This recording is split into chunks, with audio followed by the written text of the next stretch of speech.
मैं 16 साल की थी जब मेरे मम्मी पापा का कार एक्सीडेंट हुआ। पापा चल बसे और कोई चमत्कार ही था कि मम्मी बच गई। उन्हें खरोंच तक नहीं आई थी। मुझे वो दिन आज भी याद है। बहुत ही भयानक था। मेरी जिंदगी का दूसरा सबसे भयानक दिन। मम्मी घर आई और आते ही रोने लगी।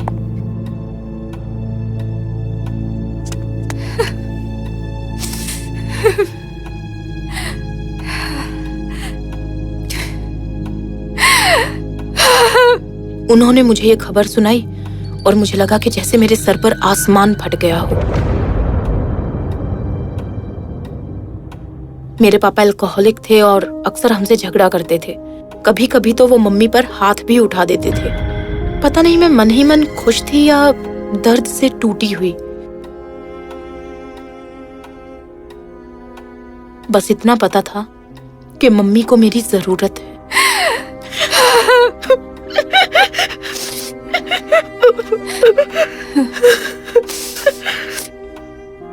पर मुझे हैरानी तब हुई जब मम्मी ने बताया कि हम पापा की फ्यूनरल के लिए नहीं जाएंगे।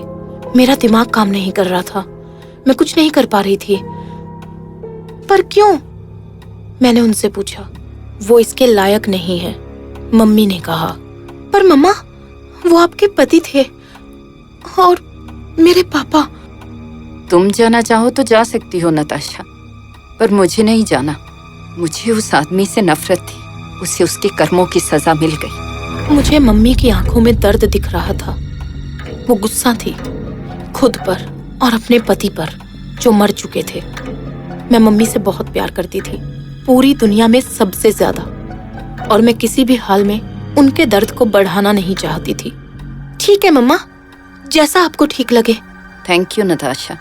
अजीब लग रहा था कि हम पूरा दिन इस बात को नजरअंदाज किए बैठे रहे कि पापा वहां किसी हॉस्पिटल में मरे पड़े हैं। क्या सच में उनके साथ ऐसा होना चाहिए था? वो अच्छे इंसान नहीं थे, मानती हूँ, पर अंतिम संस्कार तो सबका अच्छे से ही होना चाहिए। इस बात की फिक्र मत करो। मुझे यकीन है जिनके साथ भी उनका चक्कर चल रहा था, उनमें से कोई ना कोई तो ये अच्छे से कर ही देगी। तुम और मैं अब आजाद हैं। हमारे आगे पूरी जिंदगी पड़ी है। मम्मी की आवाज में बहुत दर्द था।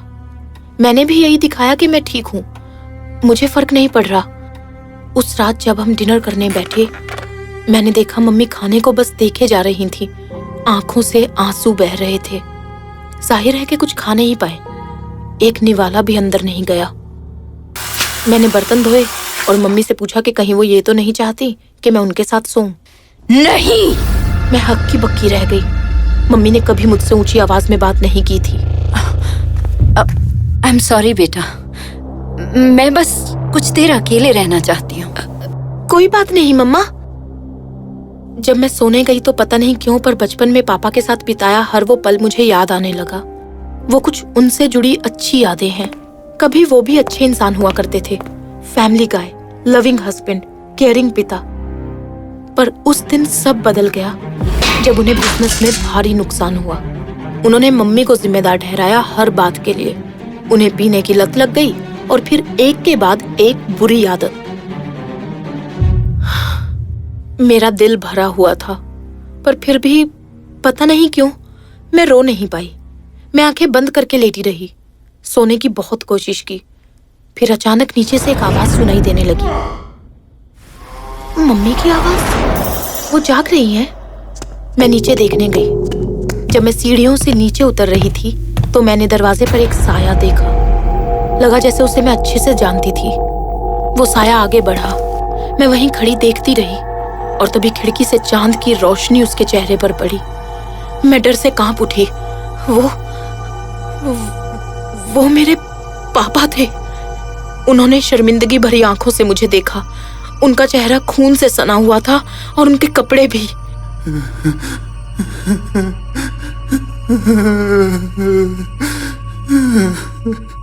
वो अपने घुटनों के बल बैठकर जोर जोर से रोने लगे।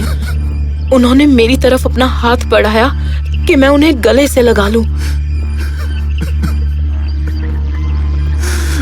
नताशा,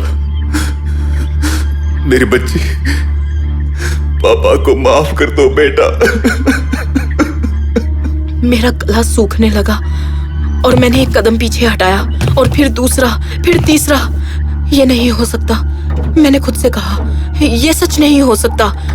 पापा मेरी तरफ देख रहे थे पर मुझे कुछ समझ नहीं आ रहा था और फिर वो खड़े हो गए। नताशा, बेटा। मेरा दिल जोर जोर से धड़कने लगा। मैं चिल्लाई, मम्मा! मैं भागी।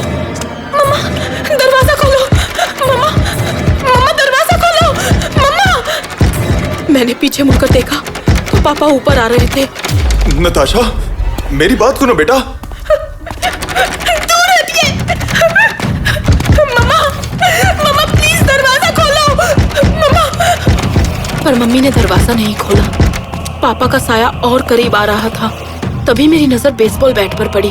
मैंने बैट उठाया, बस वो मेरे पास पहुंचने ही वाले थे कि मैं घूमी और मैंने जोर से बैट घुमा दिया। वो जाकर जमीन पर गिरे।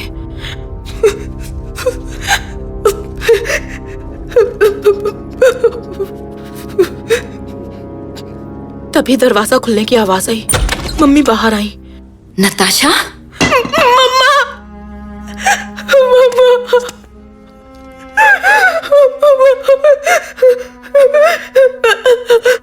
मम्मी के गले में ईयरफोन्स लटक रहे थे। मतलब कि उन्होंने कानों में ईयरफोन्स लगा रखे होंगे, तभी उन्हें मेरी आवाज नहीं सुनाई दी। जब उन्होंने पापा का साया देखा तो उनकी आंखें फटी की फटी रह गई। उन्होंने कस के मेरा हाथ पकड़ा और मुझे अंदर कमरे में ले गई। उन्होंने कमरा बंद कर लिया और दरवाजे पर कुर्सी रख दी। हे भगवान, क्या वो मर के भी हमें चैन से नहीं जीने देगा? मैं डरी हुई थी और मम्मी भी।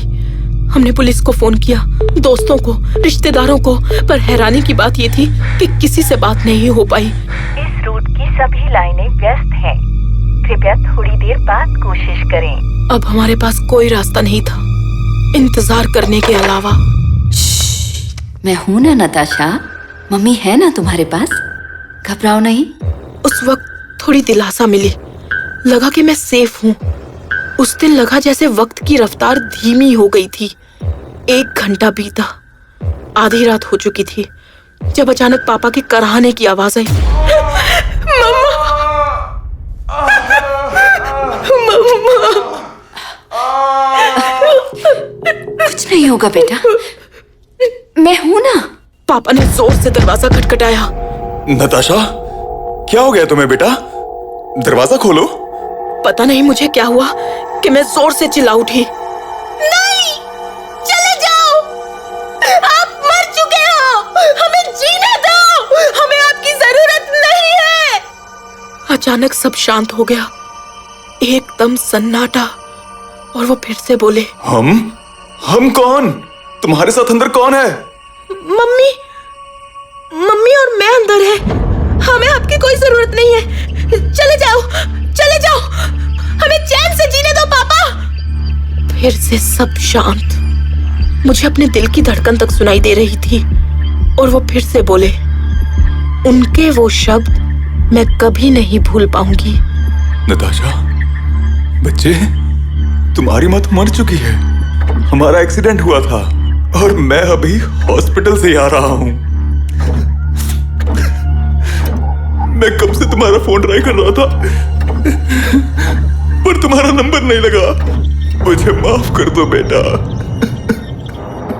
सुनते ही मेरे रोंगटे खड़े हो गए। मैंने मम्मी की तरफ देखा, वो मुस्कुराई। उसकी बात मत सुनो, तुम मेरे साथ सुरक्षित हो। और तब पहली बार मुझे उनकी आवाज में वो ठंडक महसूस हुई। उनकी आवाज बहुत डरावनी थी। तभी मेरी नजर आईने की तरफ गई और मेरा दिल निकलकर हाथ में आ गया। और मैंने जो आईने में देखा वो, मैं बेड से उठी और डरकर दरवाजे की तरफ भागी। मैंने कुर्सी दूर फेंकी और दरवाजा खोलने की कोशिश की।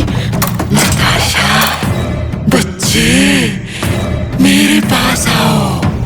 तुम यहाँ बिल्कुल सेफ हो।